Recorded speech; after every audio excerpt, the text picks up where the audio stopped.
اچھا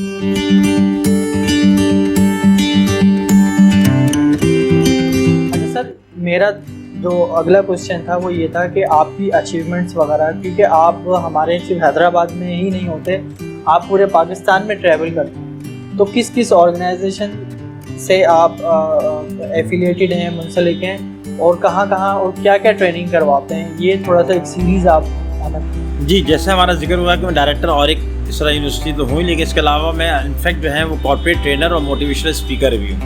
اس کے علاوہ میرے پاس میں سمیٹا کا آفیشیل ٹرینر بھی ہوں، سمیٹا کا، ٹھیک ہے نا، اور میرے پاس کچھ ذمہ داریاں پاکستان انجینئرنگ کونسل کی بھی ہیں، کچھ ایک نیشنل آئیڈیا بینک ہے، انہوں نے بھی ذمہ داریاں دی ہوئی ہیں، صحیح ہے۔ تو اس طرح بہت ساری چیزیں، پھر بہت ساری یونیورسٹیز ہیں، چیمبرز ہیں، اور جو ہے وہ بزنس آرگنائزیشنز ہیں جو مجھے الحمدللہ right from left to right, ٹھیک ہے نا، وہ مجھے انوائٹ کرتے ہیں، اور میں تقریباً 100 سے زیادہ ٹاپکس ہیں جس کے اوپر میں اپنی بات کرتا ہوں۔ وہاں ٹریننگز ہیں، سیمینارز ہیں، ورک شاپس ہیں، جس میں اسٹوڈنٹس بھی ہیں، تو فیکلٹی بھی ہے، تو الومنائی بھی ہے، تو بزنس کمیونٹی بھی ہے، تو اس میں سارے کے سارے لوگوں کو میں مختلف جگہوں پہ کر رہا ہوتا ہوں۔ تو میں سفر میں ہی رہتا ہوں، آگے بات درست ہے، میرا اکثر جو ہے وہ وقت سفر میں گزرتا ہے، اور لوگ بلکہ مجھ سے سب پوچھ بھی رہے ہوتے ہیں کہ آپ گھر میں بھی کہیں بھی رہتے ہیں؟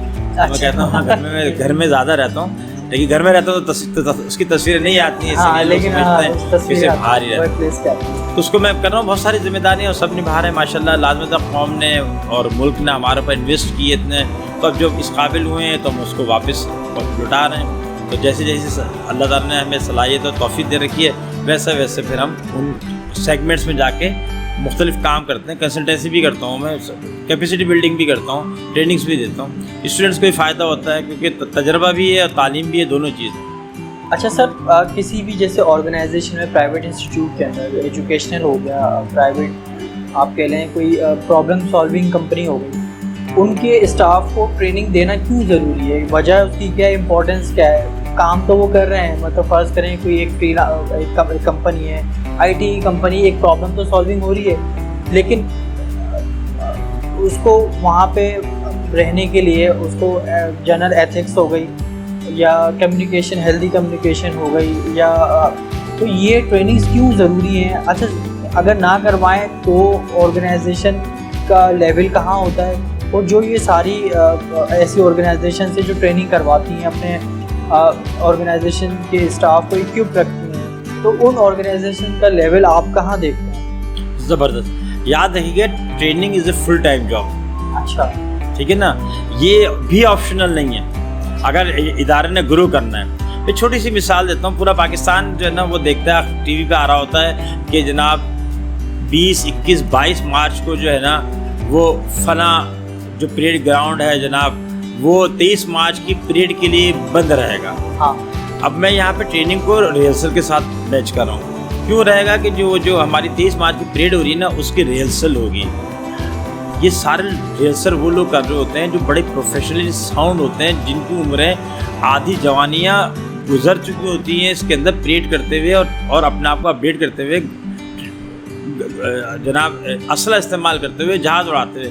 لیکن سب لوگ کیا کرتے ہیں؟ ٹریننگ کرتے ہیں۔ تو دیکھیں، ہم کہتے ہیں نا کہ ہماری ماشاءاللہ فوج بہت آگے ہے، تو اس کی وجہ یہ ہے کہ ہماری فوج کی ٹریننگ بہت زبردست ہے۔ یہ ٹریننگ جو کراتے ہیں اس کا فٹنس اور ٹریننگ دونوں ایج ہے ان کو دوسروں میں، اور یہ خوف کی علامت ہے۔ اسی طریقے سے جتنی بھی ملٹی نیشنل کمپنیز انہوں نے بجٹ رکھا ہوتا ہے، ٹریننگ بنیادی طور پہ سب سیکھ کے آتے ہیں، لیکن ہوتا کیا ہے کہ جیسے جیسے وقت گزرتا ہے نا، ان کی کچھ بیڈ لرننگز ہوتی ہیں، صحیح ہے، جو بری چیزیں سیکھتے رہتے ہیں، یاد رکھیے گا، اور کچھ مسنگ ہوتی ہے گڈ لرننگز، کہ دنیا میں وہ چیز اچھی آ گئی لیکن آپ کے پاس وہ چیز نہیں آئی ہے۔ مثال کے طور پہ آپ نے جو سیکھا تھا وہ تو ٹائپ رائٹر پہ سیکھا تھا سب کچھ، اس کے بعد جب کمپیوٹر آ گیا، صحیح ہے نا، کمپیوٹر آ گیا، اور وہ بھی 1286، اس زمانے کی تھوڑی دیر کی بات کر رہا ہوں، تو اب آپ کو ٹائپ رائٹر سے 286 پہ، پھر آپ کو 386 پہ شفٹ ہونا ہے، پھر 486 پہ ہونا ہے، پھر فلاں پہ ہونا ہے، پھر P1 پہ، P2 پہ، P3 پہ، تو یہ ہونے کے بعد پھر لیپ ٹاپ پہ آنا ہے، پھر پام ٹاپ پہ آنا ہے، پھر فلاں پہ آنا ہے۔ یہ کیسے آئیں گے؟ اب تو آپ نے چھوڑ دیا، ڈگری مل چکی ہے آپ کو۔ تو یاد رکھیے گا کہ اب دیکھیں نا، اب گاڑی چلانے میں نے سیکھی، اب آٹومیٹک آ گئی گاڑی، وہ آ گئی، پھر سولر پہ آ جائے گی، الیکٹرک پہ آ رہی ہیں، ان سب میں کچھ نہ کچھ تو ٹیکنالوجی کی ہے نا۔ ان چیزوں کو لیے انسان کو ہر وقت اپنے چیزوں کو دیکھنا پڑتا ہے۔ تو یاد رکھیے کہ training is a full time job. ہر ادارہ جو چاہتا ہے گرو کرے، اس کو ٹریننگس کرانی چاہیے. اس کے بھی 2 حصے, ایک جو ہے نا وہ اپنا انڈور سیٹ اپ رکھتے ہیں کہ ان کے پاس جو ایکسپرٹس ہوتے ہیں وہی ان کو کراتے رہتے ہیں. ایک وہ ایکسٹرنل بلاتے ہیں, انٹرنل بھی ہوتا ہے اور ایکسٹرنلی بھی ہوتا ہے. لیکن ٹریننگس جو ہے نا وہ بالکل ہونی چاہیے. کوئی اچھا ادارہ ایسا نہیں ہے جہاں پہ ٹریننگ کا سیٹ اپ نہ ہو, ٹھیک ہے نا, یا وہ سیٹ اپ نہیں بھی ہے تو باہر سے ٹرینرس نہ بلاتے. ٹریننگ تو بہت مینڈیٹری ہے. اچھا, یہ لیکنیس ہم دیکھتے ہیں اپنے گورنمنٹ, کیونکہ ہم جب پبلک ڈیلنگ کے لیے ہم کسی بھی گورنمنٹ یونیورسٹی میں جاتے ہیں یا گورنمنٹ دفاتر میں جاتے ہیں, ایون بجلی کے دفاتر میں کسی ہیسکو میں جاتے ہیں, کسی گیس کے دفاتر میں جاتے ہیں. اچھا, گیس کے کسی بھی آفس میں جاتے ہیں نا, ہمیں ایک انوائرمنٹ چینج ملتا ہے, صحیح ہے. نادرا میں جاتے ہیں ہمیں ایک انوائرمنٹ چینج ملتا ہے. وابدہ میں جاتے ہیں تو ایک بالکل ہی ہم ڈاؤن ہو جاتے ہیں. تو اس کے پیچھے بھی ٹریننگ کا ہے, کیونکہ لازمت ہے. اس کے پیچھے نمبر 1 تو ویژن کا ہے کہ وہاں کی ٹاپ مینجمنٹ وہ چاہ کیا رہی ہے. اگر ویژن یہی ہے کہ آپ کو موچڑے لگانے ہیں تو موچڑے جی لگاتے رہیں گے, تو ٹریننگ بھی موچڑے لگانے کی دیں گے, یاد رکھیے کیا پھر. ہاں صحیح ہے نا. لہٰذا پہلے تو یہ کہ ویژن کیا ہے, پھر اس ویژن کو حاصل کرنے کے لیے لوگوں کی کیپیسٹی بلڈنگ کی جاتی ہے. اور ایسے ڈپارٹمنٹ ہوئے ہیں, دیکھیں نا کتنا, میں آپ کو بتاؤں, یہ جو 5 بینکس ہیں, 5 بینکس ہیں جو نیشنلائز تھے پہلے نا, ٹھیک ہے. یہ 5 بینکس پہلے اپنے اسٹاف کو اتنا ہی رگڑا دیا کرتے تھے جتنا رگڑا ابھی بھی سرکار میں مل رہا ہے مختلف اداروں کے اندر, صحیح ہے نا. اتنی ہی وہ تکلیف پہنچاتے تھے لوگوں کو.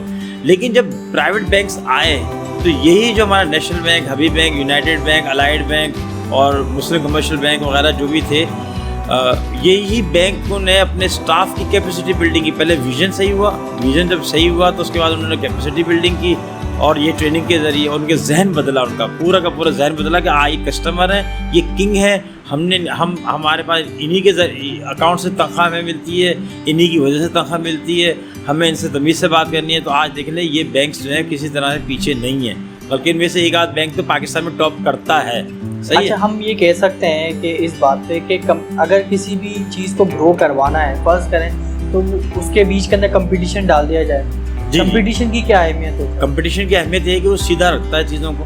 بڑا آسان سی بات ہے. کمپٹیشن ہوتا ہے نا, اگر اس کے پیچھے سے سپلائی نہیں ہے, کمک نہیں مل رہی ہے فنڈس کی, تو اس نے سروائیو کرنا ہے. لیکن جب سروائیو کرنا ہے تو اس نے کیا کرنا ہوگا, اس نے پاؤں پہ جب کھڑا ہونا ہے تو اس نے اپنے آپ کو ٹھیک کرنا ہوگا, اپنی غلطیوں کو دور کرنا ہوگا, ورنہ کسٹمر تو نہیں آئے. کسٹمر کے پاس تو چوائس ہے. صحیح ہے. اب آپ دیکھ رہے ہیں ہمارے موبائل کمپنیز جو ہیں یہ کیسے پیکیجز دے رہی ہیں.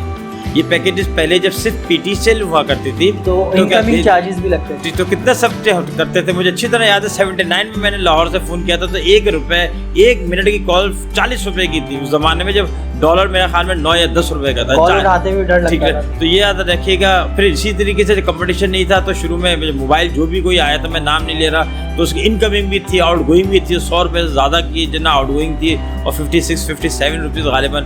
پھر کمپٹیشن بڑھتا چلا گیا. تب صورت یہ ہے کہ جب آپ ایک کارڈ ڈلوا لیتے ہیں 500 روپے 600 روپے کا پورے سال ساری سہولتیں لے رہے ہوتے ہیں. تو کمپٹیشن نے کیا کرتا ہے, آپ کو آ کے اس ادارے کے تھیم کو سیدھا کرتا ہے, بشرط یہ کہ وہ ادارے جو ہے وہ سسٹینیبل پوزیشن پہ ہو, اس کو پیچھے سے کمک نہیں مل رہی ہو. یعنی یہ نہیں کہ حکومت یا کوئی اور جو ہے نا فاؤنڈیشن اس کو جو ہے نا وہ سب کہہ رہی ہو کہ تم بے فکر ہو, ہم آپ کا نقصان پورا کر دیں گے. اس کو پاؤں پہ کھڑا کریں گے تو وہ خود ہی اڑنا سیکھے گا.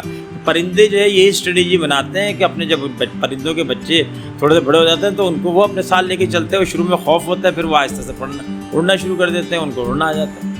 اچھا سر, مجھے ایک کائنڈلی اس میں گائیڈ کیجیے گا کہ چیمبر آف کامرس کا کیا رول ہے تمام بزنس کے اندر, اسٹوڈنٹس کی گرومنگ کے اندر, ہیلدی کمپٹیشن کرانے کے اندر. وہ رول تھوڑا ہمیں بتائیں, کیونکہ جنرل آڈینس کو chamber of commerce telephone اس پہ ٹی وی پہ سنتے ہیں چیمبر آف کامرس نے ہڑتال کر دی, وہ یہی سنتے ہیں, وہ تو کچھ سننے کو. میرے سوال کا, آپ کے سوال کا دوسرا حصہ یہی تھا جو آپ نے خود ہی کہتے ہیں ہڑتال کے لیے. اصل میں چیمبر جو ہے نا اگر دیکھا جائے تو اس کا طرح اسٹوڈنٹس کے ساتھ عموماً نہیں ہے. چیمبرز ایک پلیٹ فارم ہے جو بزنس کمیونٹی کے لیے ہے, ٹھیک ہے نا. انڈسٹری کا بعض دفعہ الگ ہوتا ہے اور ٹریڈرس کا الگ ہوتا ہے بزنس, ٹھیک ہے نا. اور بعض دفعہ دونوں کا ایک ہی ہوتا ہے, شہروں پہ ڈپینڈ کرتے ہیں. بڑے شہر میں انڈسٹری بہت ساری ہوتی ہے تو جو انڈسٹریز کا الگ ہو جاتا ہے اور ٹریڈرس کا الگ. یہ ایک پلیٹ فارم ہے. وہ پلیٹ فارم کیا ہے, وہ پلیٹ فارم مثبت اگر ہو جائے تو وہ آپس میں کمپٹیشن کو, سہولتیں دینے کو, اس چیز کو بہت زور دیتے ہیں, اور پہلے ایسے ہوتا بھی رہا ہے. چیمبرز میں حکومت کی سرپرستی ہوتی ہے, صحیح ہے. اور اگر بدقسمتی سے کچھ ملکوں کے اندر ایسا ہوتا ہے کہ سیاسی معاملات اتنے زیادہ اثر انداز ہو جاتے ہیں کہ جہاں سیاسی معاملات آ جاتے ہیں, ووٹنگ آ جاتی ہے, الیکشن آ جاتے ہیں, وہاں پہ پھر ایک مافیا کھڑی ہو جاتی ہے اور اس چیز کو منفی میں چلی جاتی ہے. اس میں تھوڑی کبھی کبھی پاکستان میں بھی اس طرح کی چیزیں ہو جاتی ہیں. تو وہی بات آ جاتی ہے کہ جہاں پہ پھر ہم کہیں بھی ہم مافیا کا روپ ڈھال لیتے ہیں تو پھر ہم نیگیٹو چیزوں پہ چلے جاتے ہیں اور ہمارا مقصد اپنے مفادات کا تحفظ کرنا ہوتا ہے. لیکن یہ ہے کہ ابھی بھی ماشاءاللہ بڑے شہروں میں چیمبر اچھا کام کر رہا ہے اور چھوٹے شہروں میں بھی مناسب کام کر رہا ہے, لیکن کچھ چیزیں ایسی بھی ہیں جنہیں اور بہتر کرنا چاہیے. کی رول اس کے ساتھ ہو سکتا ہے کیونکہ چیمبر اگر اچھا ہوگا, بزنس کمیونٹی اگر منافع کمائے گی تو دوسری فیکٹری لگائے گی, دوسری فیکٹری لگائے گی تو امپلائمنٹ لوگوں کو ملے گی, جو اسٹوڈنٹس پڑھ رہے ہیں ان کو بھی ملے گی, لوگوں کو بھی ملے گی, ترقیاں ہوگی, فیسلٹیز ان کو ملے گی. تو چیمبرس کا فلورش ہونا, بڑھنا, پھلنا پھولنا یہ معاشرے کی بہتری میں. اگر کوئی کسی مل آنر کی مل بڑھ رہی ہے اور کسی ٹریڈر کی دکانیں بڑھ رہی ہیں تو ہمیں خوش ہونا چاہیے کہ وہ مزید لوگوں کو بھی وہاں رکھے گا. یہ مثبت پہلو. ہمارے کیا ہوتا ہے جب یہ چیزیں بڑھ رہی ہوتی تو ہم جیلسی آتی ہے کہ دیکھو یار یہ لوٹ رہے ہیں. ایک وقت میں سر ایک نعرے بھی لگتے تھے وہ جا کے جا رہا, اور اس طریقے سے بھائی مختلف سلوگن تھے کہ وہ انڈسٹریلائزیشن کر دی جائے. تو ہمارے یہاں تو ایک سر مختلف ایرا آتے ہیں کہ ایک ایرا کے اندر 10 سال کے لیے سمجھا جاتا ہے کہ انڈسٹری والے مافیا ہیں. وہ ایک ابھی عمران خان ابھی لاسٹ گورنمنٹ میں وہ ایمفیسائز کیا گیا کہ انڈسٹری لگائی جائے, انڈسٹری کو فلرش کیا جائے. پھر ایک کوئی آ کے کوئی گورنمنٹ بنتی ہے وہ کہتی ہے نہیں یہ لوگ مافیا, ان سے زیادہ ٹیکس لے لو, 10% 15% لے لو. تو وہ تو یہاں سے کہیں اور جا کے موو ہو جاتے ہیں, بنگلہ دیش میں, سری لنکا میں, ادھر ادھر ساری لگتی ہے. تو اس کے اندر جو ہے ہماری جو اس میں گورنمنٹ کو یہ آپ تھوڑا سا آڈینس کو یہ بتائیں کہ یہ انڈسٹری ہمارے ملک میں بڑھنا لگنا, لوگوں کا امیر ہونا, تو یہ بری بات تو نہیں ہے کوئی. اچھا ایک فرض کرے ایک انڈسٹری بڑھتا ہے, 1 سے 2 اس کی مل ہو جاتی ہے, 3 مل ہو جاتی ہے, 4 مل ہوتی ہے. ایک ٹاپ پہ جو ہے وہ پیرامڈ کے ٹاپ پہ اس کا تو فائدہ ہو رہا ہے, لیکن نیچے دیکھے جائیں تو 1000 2000 4000 جاب بھی تو کریٹ ہو رہی ہے نا. تو ہمارے یہاں اس کو کیوں برا سمجھا جاتا ہے, اور یہ کتنا ہیلدی ہے کہ 1 سے 2 انڈسٹری ہو جائے, تو اس چیز کو ہمارے یہاں کیوں برا سمجھا جاتا ہے؟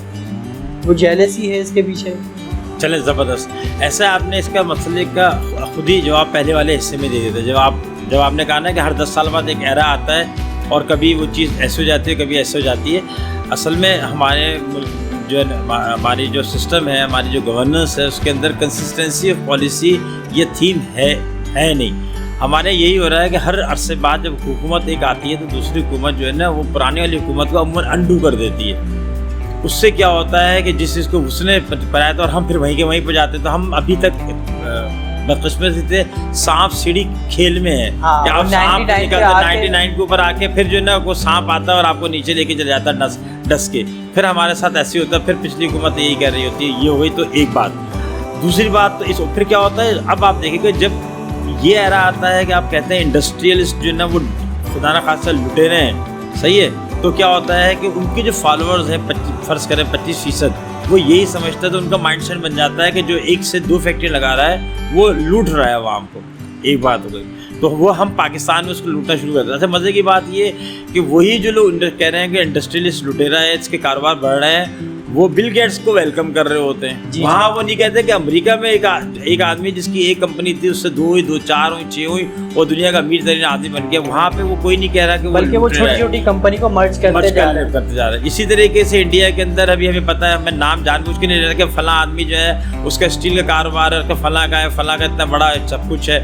اس طرح ہم ان کو بھی رش سے دیکھ رہے ہیں. لیکن یہاں پہ جو ہمارے یہاں اگر فرض کریں کوئی جو ہے نا وہ سیٹھ ولید ہیں اور ان کا جو ہے ایک سینٹر سے 2 سینٹر, ایک فیکٹری سے 2 فیکٹری ہو گئی, تو ہم یہاں پہ اس کو کسی چاہتے ہیں وہ لیٹ ڈاؤن ہو. یہ ہماری وہ ایک مینٹلٹی ہے جو ہمارے بڑوں نے یا ہمارے حکمرانوں نے یا جن کو ہم لیڈ کرتے ہیں, جن کے نعرے لگاتے ہیں, انہوں نے جو ہے نا وہ کریٹ کی ہے. تو یہ جب ہوگی تو پھر وہ چیز بری ہوگی. پھر لوگ یہی کریں گے کہ ٹوکن کے طور پہ تو یہاں کاروبار کریں گے, اصل میں ایسے لے جائیں گے. جس معاشرے میں آپ کو اس چیز کو برا سمجھا جائے گا اس چیز میں, تو پھر آپ وہاں پہ ڈسکریج ہوں گے نا. پھر آپ کیا کر ہوں گے, ڈسکریج ہوں گے, پھر آپ کہیں سے موو کریں گے وہاں سے جائز ناجائز طریقے سے. تو اصول تو یہ ہے کہ ہمیں وہ لوگ, اصل بات یہ ہم تو خود پڑھ رہے ہیں تاریخ کے اندر کہ حضرت عثمان غنی ماشاء اللہ اتنے مالدار تھے, انہوں نے اتنا سب کچھ کیا, فلاں کنواں خریدا, فلاں اتنے 40 اونٹوں کو جو نا انہوں نے غریبوں میں تقسیم کر دیا, تو ان کے بعد کیا تقسیم کیا نا. تو اب کیا ہے, انہوں نے جو بھی کمایا وہ حلال طریقے سے کمایا, جو حلال سے طریقے سے کمایا تو ہم نے ان کو ایکسیپٹ کر لیا. اگر یہاں پہ بھی کوئی اے بی سی حلال طریقے سے کما رہے ہیں اور وہ سارے ٹیکسز بھی دے رہے ہیں, ملک کے قانون پہ بھی عمل کر رہے ہیں, تو ہمیں تو ان کو تمغے دینے چاہیے اس بات کے اوپر کہ آپ نے کمال کر دیا, اتنے مشکل حالات کے اندر آپ نے جاب کریشن کی ہے, اتنی ایکٹیویٹی کی ہے آپ نے پوری بڑھتی ہے. دیکھیں نا, اصل میں اگر آپ دیکھیں تو اسلام میں جو زکوٰۃ کا جو کانسیپٹ ہے وہ ڈسکریج کرتا ہے مذہب ہمارا اس بات کے اوپر کہ ہم پیسوں کو جمع کریں. آپ ارب پتی ہیں اور ارب ہی روپے آپ خرچ کرتے ہیں, اس پہ ایک بھی پیسہ نہیں دینا, لیکن آپ لکھ پتی ہیں اور 1 لاکھ روپے آپ نے 1 سال کے لیے بینک میں رکھ دیا تو آپ نے 2.5 لاکھ روپے دینے ہیں. ادھر آپ نے 1 ارب روپے خرچ کیے تو بھی آپ سے کوئی ٹیکس وہاں پہ کوئی زکوٰۃ نہیں دینی ہے. تو اس کا تو اسلام تو خود انکریج کرتا ہے کہ وہ پیسہ جو ہم کماتے ہیں وہ مارکیٹ میں جائے, تو وہ مارکیٹ میں جائے گا تو کہیں نہ کہیں دکان اور فیکٹری کاروبار ہی کرے گا. لیکن ہم یہاں پہ اس کو جو مذہب کی بھی تعلیم ہے اس کو, اور جو دنیا میں بھی پریکٹس ہو رہی ہے, ان دونوں کو ہم تھوڑا سا کر رہے ہیں. ہم ہر جو نا انٹرپرینور کو, ہر انڈسٹریلسٹ کو موسٹلی ہم یہ سمجھتے ہیں کہ یہ لٹیرا ہے.